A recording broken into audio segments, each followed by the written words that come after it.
রাজ্যে শীঘ্রই শুরু হতে চলেছে জনগণনার কাজ, আর সেই গুরুত্বপূর্ণ প্রশাসনিক কর্মসূচিকে কেন্দ্র করেই স্কুল শিক্ষা ব্যবস্থায় আসতে পারে বড় পরিবর্তন।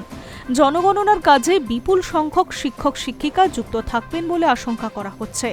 স্বাভাবিক পঠন পাঠনে কিছুটা প্রভাব পড়তে পারে। এই পরিস্থিতিতে ফের চালু করা হতে পারে মর্নিং স্কুল বা সকালের স্কুল ব্যবস্থা। সাম্প্রতিক এমনই ইঙ্গিত দিয়েছেন রাজ্যের স্কুল শিক্ষামন্ত্রী দীপক বর্মন। সম্প্রতি অলিখিত ভারতীয় রাষ্ট্র শৈক্ষিক মহাসংঘের 11তম জেলা সম্মেলনে উপস্থিত ছিলেন শিক্ষামন্ত্রী।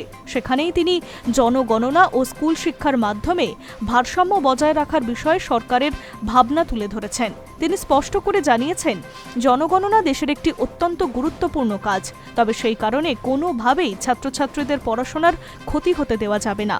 তাই কিভাবে প্রশাসনিক দায়িত্ব ও শিক্ষাদান দুইয়ের মধ্যেই সমন্বয় বজায় রাখা যাবে সেই বিষয়ে চিন্তাভাবনা করছে রাজ্য সরকার। মন্ত্রী জানিয়েছেন, জনগণনার কাজে রাজ্যের বহু শিক্ষক শিক্ষিকাকে দায়িত্ব দেওয়া হবে।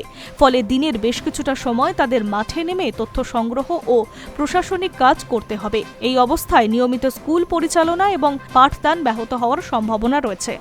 সেই কারণেই শিক্ষকদের একাংশ মর্নিং স্কুল চালু করার প্রস্তাব দিয়েছেন বলে তিনি জানিয়েছেন। দীপক বর্মনের মতে, যদি সকালেই ক্লাসগুলো সম্পন্ন করা যায় তাহলে দিনের বাকি সময় শিক্ষক শিক্ষিকারা জনগণনার কাজে অংশ নিতে পারবেন। এর ফলে একদিকে যেমন শিক্ষার্থীদের পড়াশোনা চালু থাকবে, অন্যদিকে প্রশাসনিক কাজও সময় মতো সম্পন্ন করা সম্ভব হবে।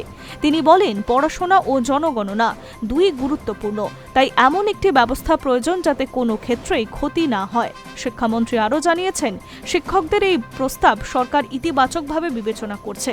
বিষয়টি নিয়ে শিক্ষা দপ্তর এবং রাজ্য সরকারের উচ্চ পর্যায়ে আলোচনা চলছে।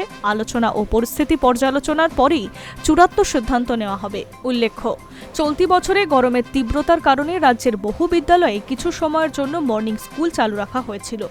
গরমের ছুটি শেষ হওয়ার পরেও তাপমাত্রা স্বাভাবিকের তুলনায় বেশি থাকায় স্কুল শিক্ষা দপ্তর বিজ্ঞপ্তি জারি করে জানায়, পাহাড়ি এলাকায় বাদে রাজ্যের অন্যান্য জেলার স্কুলগুলিতে স্থানীয় পরিস্থিতি বিবেচনা করে সকালে ক্লাস নিতে পারবে। সেই নির্দেশিকা অনুযায়ী বহু স্কুলে নির্দিষ্ট সময়সীমার মধ্যেই সকালবেলা পঠন পাঠন চালানো হয়। শিক্ষক মহলের একাংশের মতে, জনগণনার মতো বৃহৎ কর্মসূচির সময়ে মর্নিং স্কুল একটি কার্যকর বিকল্প হতে পারে।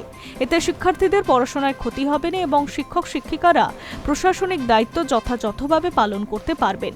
তবে অভিভাবকদের একাংশের মতে, সকালের স্কুল চালু হলে পরিবহন, যাতায়াত এবং ছোট পড়ুয়াদের সময়সূচিতে কিছু পরিবর্তন আনতে হবে। ফলে সিদ্ধান্ত নেওয়ার আগে সব দিক বিবেচনা করা অত্যন্ত প্রয়োজন। Hi news network.